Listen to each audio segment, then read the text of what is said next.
Dhaggeeffattootaaf daawwattoota keenya nagaan Waaqayyoo Abbaa kan Ilmaa kan Hafuura Qulqulluu bakka jirtan hundumaatti isiniif haa ta'u jedha. An maqaan koo Ergamaa Israa'el Bantiin jedhama. Sagaleen guyyaa har'aa qabadhee jiru macaafa faarfannaa Daawit 91 irraa kan jiru fuula Waaqayyootti dhiyaachuu sagalee jedhamuun dubbachuu barbaada. Yaa Waaqayyo Abbaa keenyaaf Gooftaa keenya si galateeffannaa ololsi qabnaa maqaa Gooftaa maqaa Yesuusiin bara baraan galanni siif haa ta'u. Jaalala kee taanaan nu gargaartee yeroo kana waan nu laatteef si haa galatu. Amma immoo yeroo kana sin kadhadhaa maqaa Yesuus Kiristoosiin ergaa keetiin yaa Waaqayyo Gooftaa ergaa nama dabarsu kanaan yaa Waaqayyo Gooftaa gara namoota hundumaa akka geessu namoota rakkina isaanii keessaa akka baaftu namoota yaa Waaqayyo Gooftaa haala isaan keessa jiran keessaa buttee akka baaftu akka isaan gargaartu hafuurri hamaan maqaa Yesuusiin akka inni irraa cabu tokko keenyaa wajjin akka taatu maqaa Yesuusiin si kadhadhaa ati Waaqayyoodhaan nu gargaarii galanni siif haa ta'u maqaa Yesuusiin ameen. Har'a waan inni isinitti dubbadhu gara Waaqayyootti dhiyaachuu mata duree jedhamu kanaan gaafan dhiyaadhu macaafni faarfannaa Daawit 73 irra gaafa dhaxxanii ilaaltanii anis Waaqayyootti dhiyaachuutu naa mala. Macaafni Amaariffaa isaa maal jedha? Inem ወደ እግዚአብሔር መቅረብ ይሻለኛል. gara Waaqayyootti dhiyaachuutu naaf ta'a jedha. Kanaaf gara Waaqayyootti dhiyaachuun murtee guddaadha. Murtee filannoo hin qabnedha. Gara Waaqayyootti dhiyaachuun namoonni kallattii adda addaa irra jirtan yoo jiraatanii fi na dhaggeessan yoo jiraatanii fi gara Waaqayyootti dhiyaadhaa. Haala kam keessa jiraadhaa? Lola kam keessa jiraadhaa? Dhiphina kam keessa jiraadhaa? Hojii kam keessa jiraadhaa? Taayitaa adda addaa kamirra jiraadhaa? Gara Waaqayyootti dhiyaadhaa. Waaqayyo isin baasa. Waaqayyo filannoo guddaadha. Waaqayyootti dhiyaachuu filachuun filannoo jabaadha. Filannoo tokkoffaa filannoon argamneedha. Kanaaf gara Waaqayyootti dhiyaachuu waan jedhamuun dubbachuu barbaada. Egaati iddoo kanatti sagalee Waaqayyoodhaa karaa garbicha Waaqayyoo Daawit gaafa dubbatu an Waaqayyootti dhiyaachuutu naa ta'a. Eddeedhee booda asirratti garuu maal jedhaa? Namni dawoo abbaa jala jiraatu inni gaaddisa isa hundumaa danda'u jala boqota. Dawoo abbaa jala kan jiraatu inni gaaddisa isa hundumaa danda'u jala boqota. Kana jechuun maal jechuudha? Dawoo abbaa jechuun Waaqayyoon da'eeffatanii Waaqayyoo jala jiraachuu, gaaddisa Waaqayyoo jala jiraachuu, mana Waaqayyoo keessa jiraachuu, Waaqayyootti dhiyaatanii Waaqayyoo wajjin jiraachuu agarsiisa. Waaqayyootti dhiyaatanii Waaqayyoo wajjin jiraachuu agarsiisa. Kanaaf sabni kallattii adda addaa irra jirtan na dhaggeeffachaa jirtan Waaqayyootti dhiyaadhaa jechuun dhaamsa kooti. Waaqayyo wajjin jiraadhaa jechuun dhaamsa kooti. Waaqayyo malee jiraachuun hin danda'amu. Biyya lafaa kana keessatti waan baay'eedhaan jiraachuun hin danda'amu. Waan baay'eedhaan abbaa qabeenyaa gurguddaa ta'anii jiraachuun hin danda'amu. Qabeenyaadhaan baay'ee guddatanii jiraachuun hin danda'amu. Garuu wantin jala muree isinitti himu kan akka Waaqayyootti dhiyaachuudhaan nama baasu jiru. Qabeenyaan borbaduu danda'a. Jireenyi bor bittimmaa'uu danda'a. Haalli nu ilaallu wanti nu yaada keenya irra kaawwannee jirru bor nu jalaatii sigigaachuu danda'a. Kan hin sigigaanne kan nu wajjin hafu bara baraan jireenya keenyaa wajjin mana keenyaa wajjin gaa'ila keenyaa wajjin kan hafu Waaqayyo sababii ta'eef gara Waaqayyootti dhiyaachuu filannoo keessan isa jalqabaa godhadhaan isiniin jedha. Kanaaf gaafa Waaqayyootti dhiyaannu maaltu nuu ta'a gaafa jennu inni tokkoffaan Waaqayyo darboo diinaa jalaa nu baasa. Darboo diinaa jalaa nu baasa. Lakkoofsa 3 irraa dhaxxanii ilaaltu. Innis jedha kiyyoodhaaf darboo diinaa wanta nama naasisu jalaa si oolcha. Kiyyoodhaaf darbannaa diinaa wanta nama naasisu jalaati si oolcha. Kanaaf Waaqayyo waan akkasii jalaa si oolcha. Gaafa isatti dhiyaattee isaa wajjin jiraattu, gaafa dallaa isaa keessa jiraattu, mana isaa keessa gaafa jiraattu, isaa wajjin gaafa jiraattu, isa jireenya kee godhattee gaafa jiraattu darbannaan taane jalaa si oolcha. Dhahichaan taane jalaa si oolcha. Kufaatiin taane jalaa si oolcha. Badiisan taane jalaa si oolcha. Namoonni kallattii adda addaa irraa dhaggeeffachaa jirtan Waaqayyoo kanatti dhiyaadhaa jiraadhaa. Inni dhahichaan taane jalaa si oolcha. Inni lolan taane jalaa si oolcha. Inni darbannaan taane jalaa si oolcha. Inni du'an taane jalaa si oolcha. Inni kufaatiin taane jalaa si oolcha. Si eega Waaqayyo. Da'oo isaa jalatti dhiyaadhaa. Da'oo isaa jalatti dhiyaadhaa. Isatti dhiyaadhaa jiraadhaa. Maqaan Waaqayyoo bara baraan eebbifamu. Inni lammaffaan lakkoofsa 11 irratti akkana jedha. Karaa kee hundumaatti si haa eeganiif inni ergamoota isaa abboomee jira. Isaanis miilli kee dhagaatti akka hin buune si eegu jedha. Miilli kee gufannaatti akka inni hin gufanne akka inni dhagaatti hin buuneef si eegu. Ergamoota isaa si erga. Karaa irra deemtu hundumaatti inni ergamoota isaa si erga. Ergamoota isaa wajjin jiraatta. Jireenyi kee ergamoota Waaqayyoo wajjin ta'a. Manni kee ergamoota Waaqayyoo wajjin ta'a. Gaa'illi kee ergamoota Waaqayyoo wajjin ta'a. Adeemsiti adeemtu waan ati hojjettu qabeenyaan kee qabeenyaan kee, hojiin kee, barumsi kee ergamoota Waaqayyoo wajjin ajjabamtee adeemta. Ergamoonni Waaqayyoo si eegu, kumaatamni ergamoonni Waaqayyoo naannoo kee marsanii si eegu, si wajjin ta'u si geggeessu. Hamaatti dabarsanii si laatan, dha'ichatti dabarsanii si laatan, gufuu adda addaa karaa kee irraa kaasu, dha'icha adda addaa karaa kee irraa kaasu, wanta siif hin malle karaa kee irraa kaasu si eegu. Kanaafi Waaqayyoo kan inni godhu namoota isaa warra isatti dhiyaataniif kan inni hojjetu inni lammaffaan ergamoota isaa isaaniif ramada. Ergamoota isaa isaaniif abbooma. Ergamoota isaatu isaanii wajjin ta'a.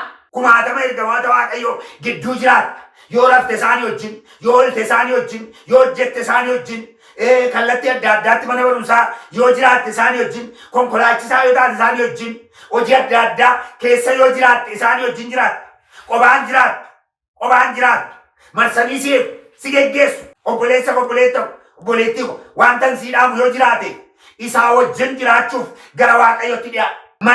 Mana kee godhattee Waaqayyo wajjin jiraachuuf gara Waaqayyootti dhiyaadhu. Waaqayyo si eega, Waaqayyo si geggeessa, Waaqayyo si jiraachisa, Waaqayyo si wajjin jira, Waaqayyo gufannaarraa si eega, Waaqayyo dha'icharraa si eega, Waaqayyo badiisa adda addaarraa si eega. Kanaaf gara Waaqayyootti dhiyaadha. Gara Waaqayyootti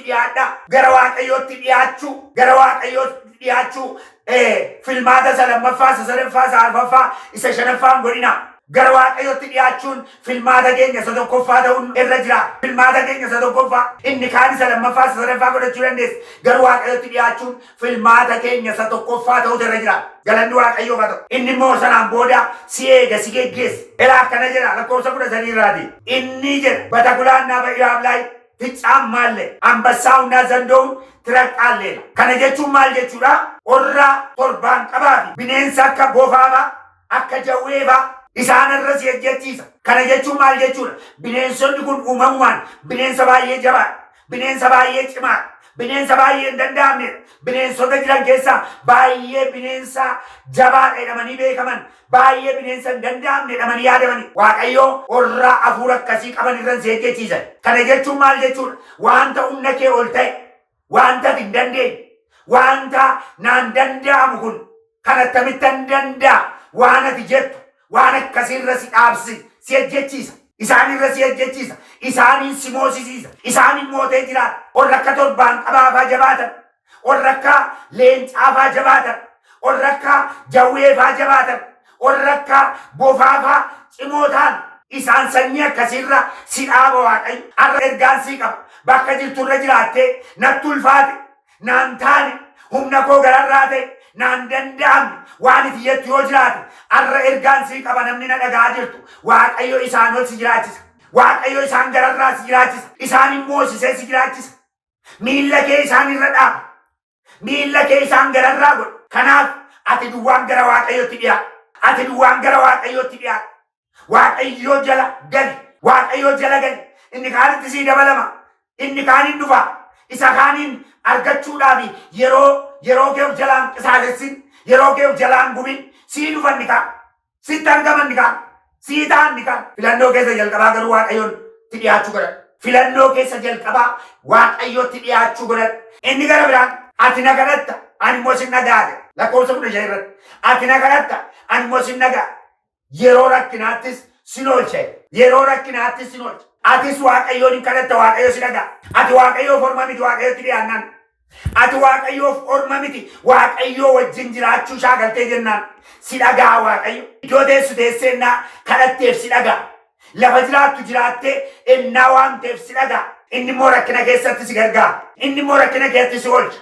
Inni immoo rakkina keessatti si bukkee dhaabata. Akka ormaa si dhiisee si biran darba. Akka ormaadhaa si gatee si biran darba. An kanan beeku si biran darba. An kun ammaltu jedhee si biran darba. Si kaasa Waaqayyo. Si jabeessa Waaqayyo. Kadhata kee dhagaa Waaqayyo. Si gargaara Waaqayyo. Si utuba Waaqayyo. Si jabeessa Waaqayyo. Kanaaf namoonni kadhati kun naa dhaga'amuu dide waan tokko balan qabu. Bara dheeraan kadhadhe, bara dheeraan eege, bara dheeraan abdadhe kan jettee abdii kutatte yoo jiraate Waaqayyo kanaan booda si dhagaa gara Waaqayyotti dhiyaata. Waaqayyo si dhagaa yoo Waaqayyotti dhiyaata. Waaqayyo si dhagaa yoo Waaqayyotti maxxante. Si dhagaa Waaqayyo. Rakkina kee si oolcha. Rakkina fuula kee yoo jiru kee bira si dabarsa si oolcha. Si gargaara. Kanaaf waaqayyotti dhiyaadha. Dhiyeenya waaqayyootiin qabdan jabeeffadha. Olitti dhiyeenya waaqayyootiin qabdan sirriitti jabeeffadha. Sirriitti jabeeffadha. Inni gara biraaniif inni dhuma umurii dheeraa si quubsa waaqayyo. Umurii dheeraa quufuun eebba waaqayyooti. Umurii dheeraan immoo mana waaqayyoo keessatti argama. Umurii dheeraan immoo waaqayyo wajjin jiraachuu keessatti argama. Maqaan waaqayyoo bara baraan eebbifamu. Kanaaf waan inni isinitti himee darbu inni dhumaadha. Umurii dheeraa isinii dabala. Mana waaqayyoo keessa kan ittiin jiraatan, hojii waaqayyoo kan ittiin hojjetan, adeemsa mana waaqayyoo keessaa kan ittiin adeeman umurii dheeraa sii dabala. Umurii dheeraa bara kana keessa naa laaltan namni umurii dheeraan qabu. Namni akka baalaatti harcaa jira. Namni akka margaatti gogaa jira. Namni akka waan hin taanetti badaa jira. Garuu ati waaqayyotti dhiyaadhu. Waaqayyo sana keessa umurii dheeraa sii dabala. Waaqayyo sana keessa umurii dheeraa sii laata. Waaqayyotti dhiyaadhu. Waaqayyotti dhiyaadhu jechuun dhaamsa gosa dhumaati obboleessa obboleettiif. Namoonni biyya alaa biyya keessaarra jiraattan hojii kam keessa jiraadhaa? Maal keessa jiraadhaa? Adaraa waan inni isinii dhaamu yoo jiraate hojii biizinesii adda addaa keessa galuudhaan gamoo adda addaa ijaaruudhaan gara mootummaa waaqayyootti dhiyaachuun hin danda'amu. Garuu barbaachisaadha wanti amma jedhu kun. Barbaachisaadha. Qabeenyaan barbaachisaadha. Gaa'illi barbaachisaadha. Hojiin barbaachisaadha. Biizinesii adda addaa keessa galuun barbaachisaadha. Garuu qabxiin inni tokkoffaaf filannoon keenya inni tokkoffaa waaqayyoon ta'uutu irra jiraata. Waaqayyoon ta'uutu irra jiraata. Namoonni rakkoo adda addaa of keessaa qabdan waaqayyotti dhiyaadhaa. Namoonni mana keessan keessa rakkoon adda addaa jiru waaqayyotti dhiyaadhaa. Waaqayyo furmaata. Waaqayyo furmaata. Waaqayyo fayyina keenya isa dhumaati. Waaqayyo bara keessanii jireenya keessan eebbisu. Asumaan kadhata gabaabaa kadhannaa. Haleluuyaa. Heelaa baadiyaa gaadiyaabos. Maqaa Yesuus Kiristoosiin sabni na dhaggeeffachaa jiru kun, sabni kallattii adda addaarra jiru kun, sabni biyya bakkee biyya alaarra jiru kun, sabni baadiyyaa magaalaa jiru kun, sabni iddoo rakkisaadhaaf iddoo rakkisaa hin taane sabni jiru kun, sabni hospitaala keessa jiru, sabni mana isaa jiru kun, maqaa Yesuus Kiristoosiin arranan kadhadhaaf hidhaa keessa jiru keessaa haa ba'u. Maqaa Yesuusiin rakkina keessa jiru keessaa haa ba'u. Lola keessa jiru keessaa haa ba'u. Maqaa Yesuusiin fayyina barbaadu haa argatu. Maqaa Yesuusiin sa'aatii kana nan kadhadha. Gara keetti dhiyaachuudhaan bineensa isaan liqimsuu fedhee duukaa fiigu jalaa abaan. Gara keetti dhiyaachuudhaan waan isaan adamsu jalaa abaan. Maqaa Yesuusiin jalaa baa. Bineensa adamsu jalaa baa. Rakkina jalaa baa. Lola jalaa baa. Dhibee adda addaa keessaa baa. Maqaa Yesuusiin fayyina argadha. Maqaa Yesuusiin nagaa argadha. Maqaa Yesuusiin mo'icha argadha. Maqaa Yesuusiin eebba argadha. Maqaa Yesuusiin abaarsi isinirraa haa cabu.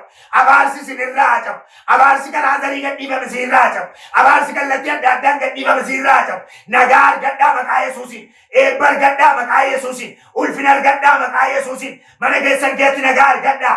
Namoonni dhala dhabdan dhala argadhaa. Namoonni dhibeen isin rakkisu dhibee keessa irraati hiikama. Yaa Waaqayyo waan gootuuf si haa galatu. Bara baraan maqaan kee haa eebbifamu. Bara baraan galanni siif haa ta'u. Maqaa Gooftaa maqaa Yesuusiin. Waaqayyo Gooftaan baraaf jireenya keessan haa eebbisu. Namoonni kallattii adda addaarraa na dhaggeeffachaa turtan Waaqayyo bara keessan, mana keessan, jireenya keessan, gaa'ila keessan, hojii keessan haa eebbisu jedha.